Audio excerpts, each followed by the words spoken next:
made this decision a long time ago because I started making documentaries with Roger and me, and I wanted to make a documentary mainly because I hated documentaries. I always hated documentaries. We have, you had to watch them in school, and it's just, or the old NET, it was not here WNET, but it was called National Educational Television, and you'd have to watch it in school maybe, and or if you live next to the Canadian border like I did, you've got to watch National Film Board of Canada stuff, and it all feels like medicine, and none of it sticks really because of that.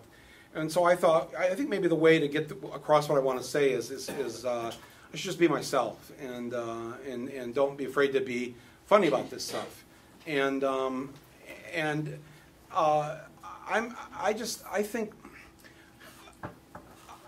think that I'll just speak for myself. That humor in my films, the last thing I want in my movies is for people to get depressed and then paralyzed. Like I started out here by telling you, it doesn't matter, we're screwed anyways. You can stop the fracking if you want, but it doesn't really matter. That if I would just continue on for another hour like that, I don't know what that does for you as you leave the room.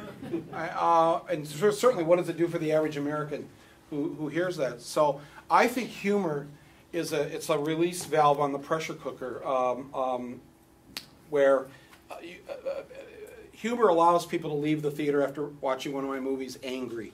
And angry is an active emotion, an active thing, not whereas being depressed and feeling that it's what's the use and all that is a very passive inward thing. And so if I'm going to hope that 10% of the audience will get involved and do something, I know that they've got to leave there looking for the pitchforks and the torches out in the lobby by the Goobers and the Raisinets.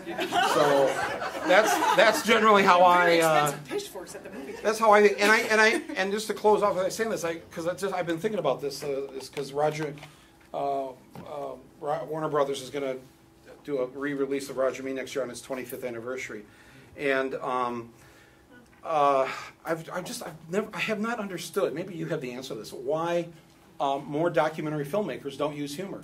Why I haven't seen. I thought that this would, and just for because 4 of the top 15 grossing documentaries are mine. If I was looking at it, if I just wanted to make some money, I'd say, maybe I should try to be a little funny. But people just keep making the same depressing things that I already know what the movie's going to say by the end of the movie. Why am I sitting here for an hour and a half? And other than Morgan Spurlock, he made the McDonald's movie, Super Size Me. I say this all the time when I'm speaking in film schools or I'm in the documentary branch of the Academy or whatever, and I'm constantly pushing for humor in these documentaries because the other stuff is just you just feel the invisible wagging finger of the documentary filmer. You need to watch this. This is important. And nobody likes a finger being wagged in their face, and I don't think we expand the left by behaving in that manner. Mm. I'll never forget. I saw The Sorrow and the Pity. I laughed maybe 2 times. Show up, maybe 5 laughs, and that's a 10-hour film. There's different ways of doing it. There's performance, there's conversation, there's activism. One of the great things about Michael's films is I think that, Inside Job is a film we admire. Capitalism, a Love Story is a film we love. And I think it's because he knows how to use humor as the lube. If you're writing an op-ed, if you're writing a book, humor is the lubrication that is the delivery device for the truth. You'll get a lot farther with a true fact and a dick joke than just a true fact, because it's about making people trust you. And if the people you're debating aren't going to trust you, you can make the onlookers trust you, or the people you're debating's kids trust you. Billy Wilder said, if you're going to tell people the truth, make it funny or they'll kill you. And, when I was young, my dad said, what do you want to be? And I said, I want to be a political comedian. And he said, really? Why? And I said, I want to write really smart, prescient, biting, searing jokes that are guaranteed to be dated within 2 weeks and I can never use again. And I want to have an act that will alienate at least half my potential audience. I want to guarantee I won't be invited to most universities or cruise ships or Branson. And I want to know that my morals will offend my mom's friends on Facebook. the easy part of this is that the American public already believes in just about all of the things that we believe in, with the exception of the death penalty and, I don't know, anything else. You know, majority of Americans are still pro-death penalty. But, you know, on all the other issues, or in terms of how they feel about corporate America, what's happened to them, the corporate America has downsized and fired and ruined the lives of so many people now. We don't really have to convince them a whole lot. It's just that people feel powerless and helpless, and what am I going to do? We don't have to tell them that Exxon is evil, and we don't have to tell them that Citibank is up to no good with those bicycles. You know, For me, I wanted to tackle religion. I wanted to go after conservative, right-wing, fundamentalist Christianity and all the hypocrisies therein. How these guys that are calling the shots and calling themselves Christian, that the corporate media refers to as Christian, and the moral authorities wouldn't know Jesus if they saw him, and they really wouldn't, because he'd be a brown-skinned liberal who spoke no English. They would deport him off to San Juan right away.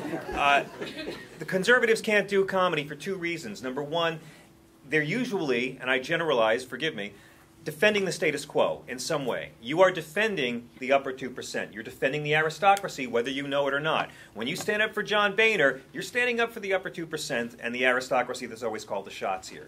And also, you can't attack down. If you're in a comedy club and someone makes fun of homeless people or developmentally disabled people and calls them retards, the audience might laugh for a minute or two, and then it starts to feel dirty. It doesn't feel good to attack down. No one admires it. And also, if there's no element of truth in the point you're making, it won't be funny. If the joke's not true, if the point you're making with a joke isn't true, it won't be funny. And there's a reason why by the end of the play, the only guy King Lear trusts is the fool. And I think that humor is a very subversive way to go about your politics. And a lot of people on the left have not agreed with that for some time because they think we have to do this seriously. But the big part of our work is over. The hard part, as you know, if those of you are old enough to remember the early days of the Civil Rights Movement or the Women's Movement, anti-Vietnam War, we did not have the majority of people with us for years and years and years and years and years.